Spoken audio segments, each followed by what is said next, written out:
alphabet test is in 4 parts. Part 1, Part 2, Part 3, and Part 4. Now look at Part 1. A student wants to register for a conference. Listen to the conversation between the student and the woman and answer the questions. First, you have some time to look at questions 1 to 4.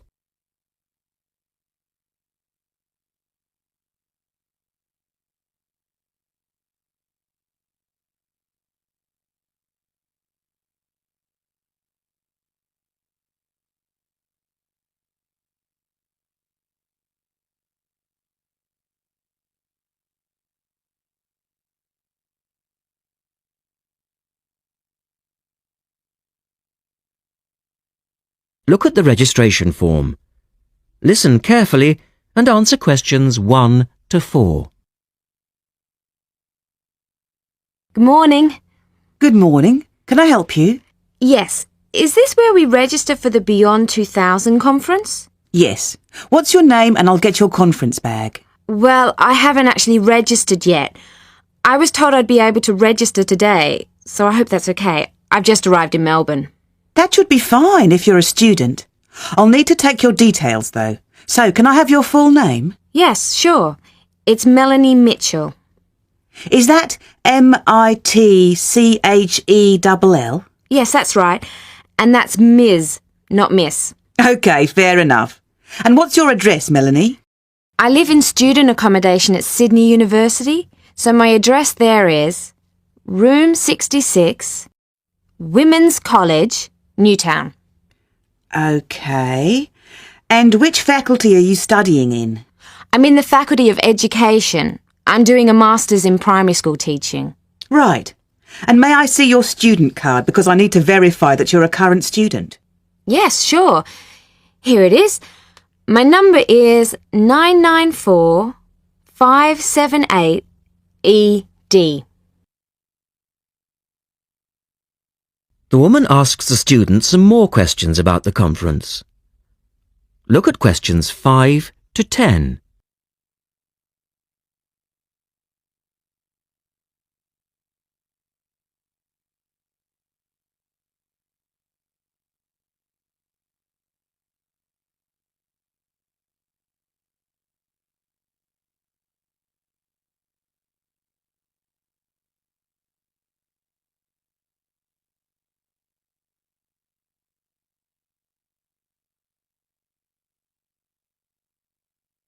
Now listen to their conversation and answer questions 5 to 10.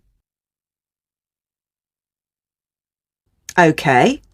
Now, do you want to attend all 3 days? The conference runs from Thursday to Saturday. Yes, I think so, if I can afford it. What does it cost?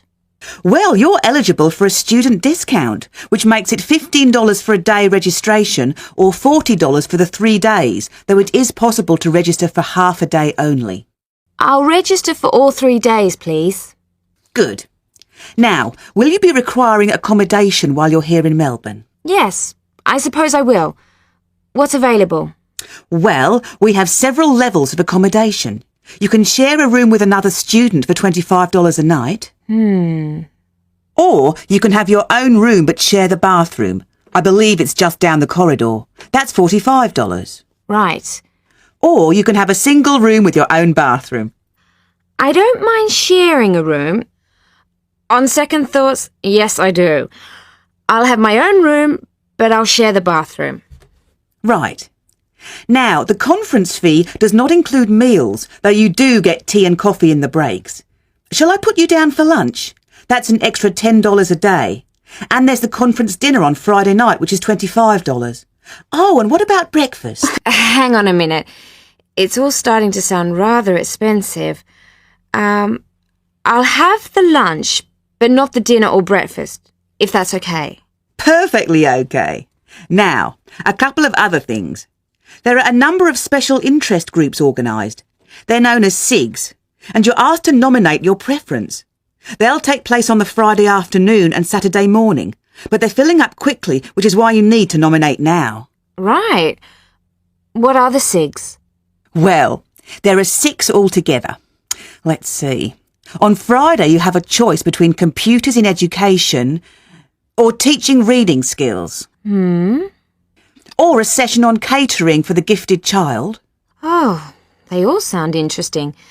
But technology in the classroom is really my area of interest, rather than reading. So I'll go for that. I can probably read up on the gifted child topic myself. Right. And then the Saturday options are a session on cultural differences, or there's music in the primary curriculum, or you could go to the one on gender issues in the classroom. Wow! Can I go to them all? They all sound fascinating. Afraid not. Well, I'm really interested in how boys and girls behave differently, even when they are very young, so I'd better opt for the third session, even though the cultural differences sig is probably really interesting too. Right. And the music option would be interesting. And how would you like to pay?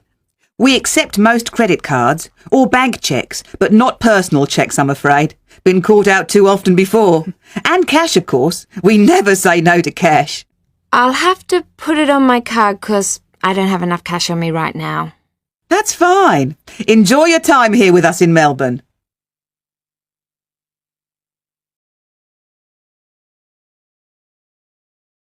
That is the end of part 1. You now have half a minute to check your answers.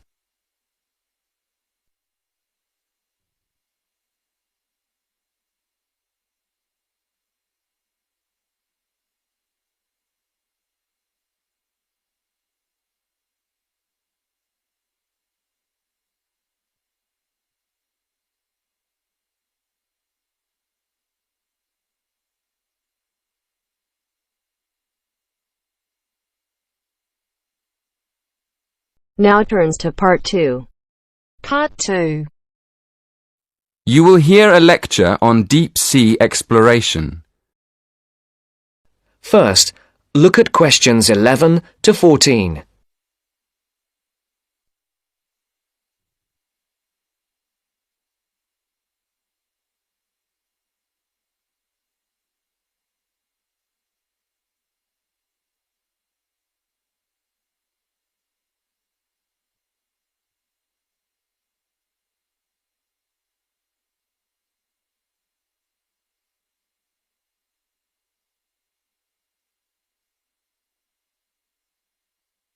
Listen carefully. Good evening. My talk this evening will cover 3 main themes. First, I'll outline a timeline of how deep-sea exploration vessels developed.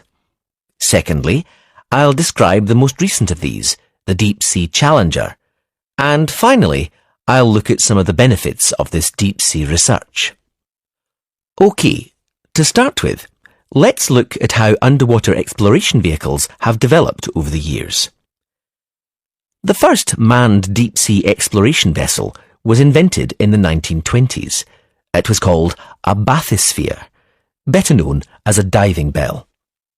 It was basically a round metal structure with windows with just enough room for 2 men to sit in. And it was lowered into the ocean on a cable. The first descent in the diving bell took place in 1930, and in 1934 it went down to a depth of nearly 1,000 metres, which was impressive for the time. The problem with the diving bell was that it had no power of its own, and there wasn't much room for the researchers to move around. So, the next development after the diving bell was the bathyscaphe, a small manned submarine invented in the 1940s. The difference between the two was that the bathyscaphe had its own power source, which allowed the scientists to investigate in the depths of the ocean more freely. A bathyscaphe called the Trieste reached a record depth of 10,000 metres in 1960. Since then, a new record has been set by James Cameron, who descended to a depth of 11,000 metres for the first time in 2012. Before the broadcast continues, look at questions 15 to 20.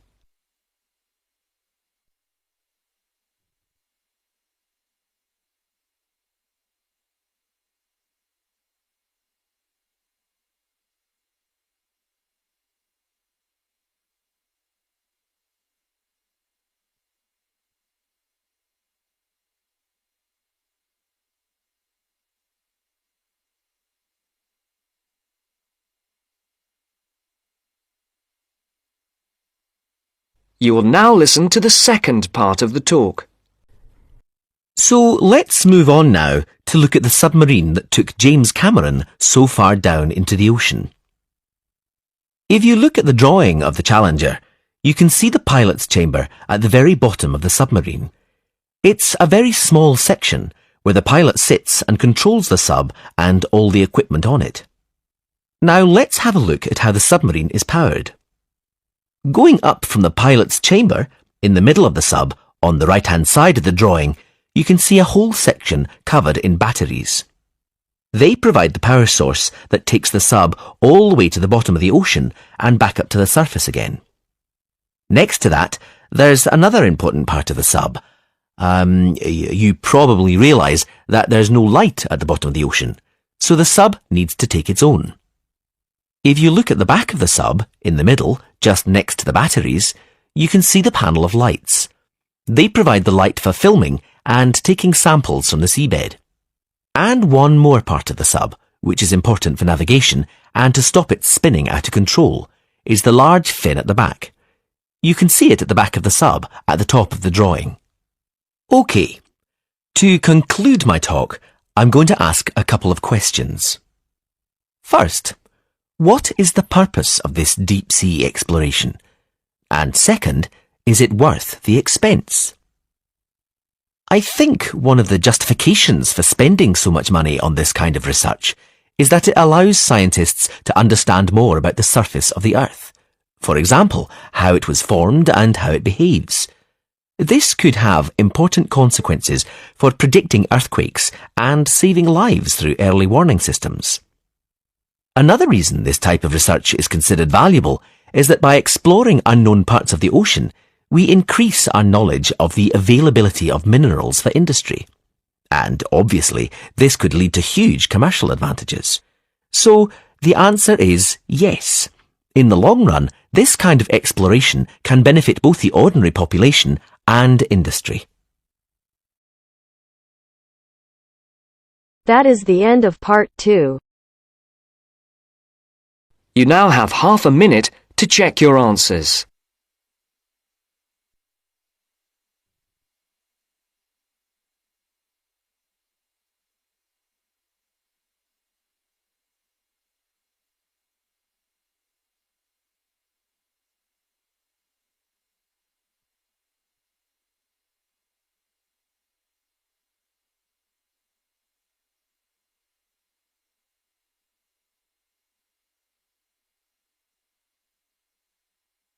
Now turns to part 3. Part 3. You will hear part of a lecture about psychology. First, you have some time to look at questions 21 to 24.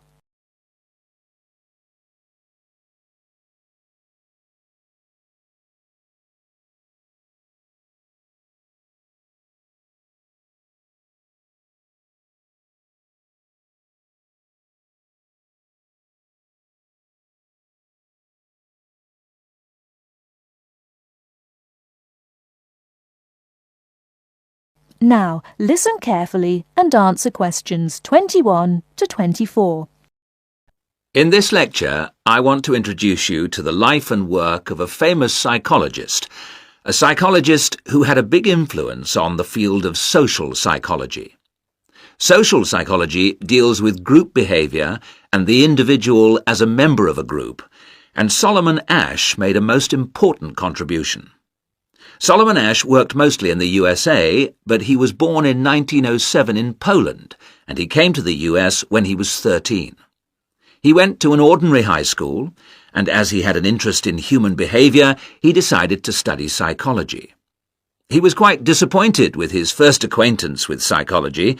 It seemed to be all about rats and mice, and that didn't interest him at all. However, he persevered and eventually became a professor of psychology. Now, the experiment which made his name is called the line judgment task. Participants were asked to compare some simple lines. More precisely, they were given a card with 3 lines, then were asked to compare another single line and say whether it was longer or shorter than the lines on the card. What a participant didn't know was that in reality all the other participants were effectively actors. That is, they were instructed to give a wrong judgment, and the purpose of the experiment was to see how the single subject would react.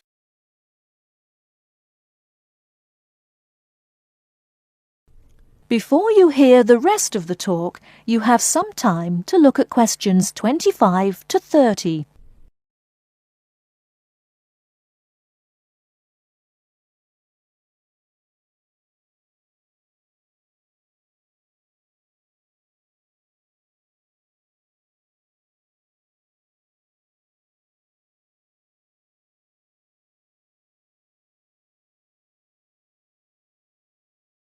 Now listen and answer questions 25 to 30. Listen to the second part of the talk. The subject would hear the others saying things about the length of the line which were clearly false. Most subjects answered correctly, in spite of the incorrect judgments of the others, but a proportion, 32%, conformed to the majority view, the incorrect view. This proportion was much, much higher than anticipated. Before the experiments, they'd thought 15% or lower might do this. To give you a bit more detail, I have an illustration up here on the board. A group of 6 or 7 people were given a card with 3 lines on it. There is a short vertical line, on the right of which is a longer line, and on the right of that there is another, still longer line. However, it's clear that the longest line is the right-hand one, the second longest, the middle one, and the shortest is the one on the left. The participants were given a second card with just 1 line on it. I should add that in these experiments people became very distressed. They found it very hard to deal with a situation where people were telling them things which were against the evidence of their own eyes. One woman became extremely agitated, running about measuring and looking and checking and shouting in a kind of massive anxiety. Now, what experiments which occurred sometime later found was that other factors can influence the result. For example, when there were more so-called participants, there was even more conformity. On the other hand, when people were able to respond in secrecy, by writing the result down, for instance, they made fewer incorrect judgments about the lines. Subjects gave various explanations for why they made the decisions they did. Although they weren't put under pressure by the experimenter, many felt that they would somehow spoil the experiment and upset the person running it if they didn't agree, no matter how stupid they felt. More simply, in other cases, they said they just wanted to not show themselves in a bad light. Whatever the reason, Ash's experiment has had a long history, and although incredibly... That is the end of part 3. You now have half a minute to check your answers.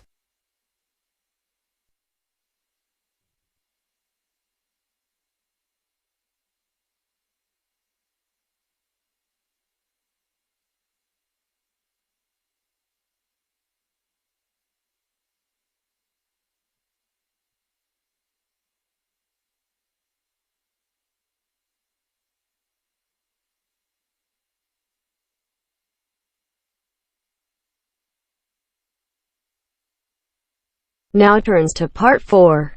Part 4.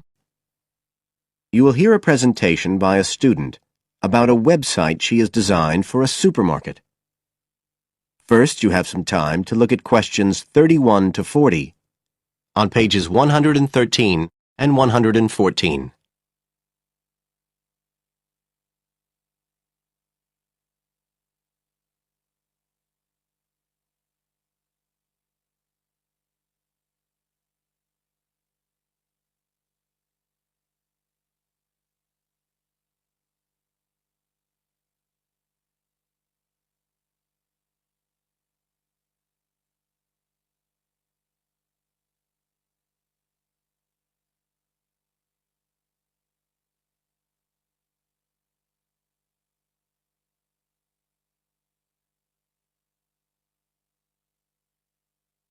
Now listen carefully and answer questions 31 to 40.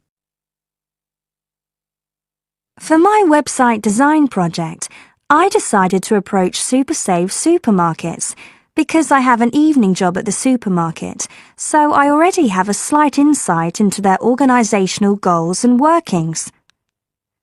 The field research for my project was in 2 stages. First, I had an interview with Mr. Dunn, who is in charge of SuperSave's customer care department.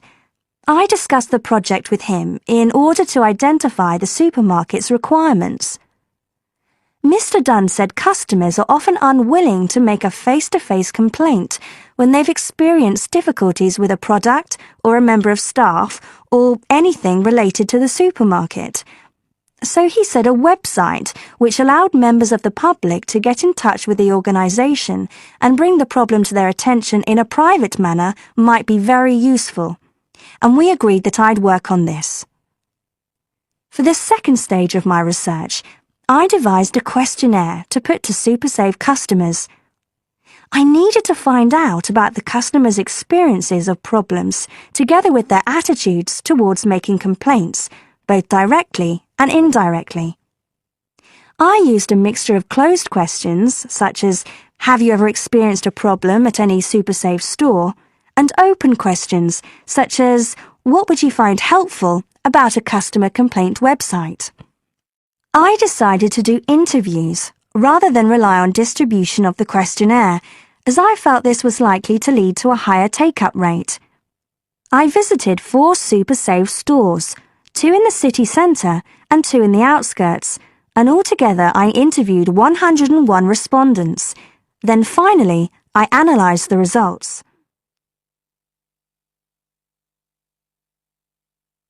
I found the results of the questionnaires to be very informative. I found that out of the total number of customers investigated, 64% had at some stage encountered a problem in a SuperSave store. Out of these people, the vast majority said that they hadn't reported the problem to any member of staff. They just kept it to themselves. The next thing I tried to find out was why they hadn't complained. Well, about 25% of the people I interviewed said the reason was that they couldn't be bothered, and a slightly smaller percentage said that they didn't have enough time. But 55% said the reason was that they felt intimidated. I finally asked if they would be more likely to complain if they didn't have to do it face-to-face, and nearly everyone I asked said that they would, 95% to be exact. I then set about designing the website to meet these needs. Once I'd completed the website, I made another appointment with Mr. Dunn to find out what he thought of it.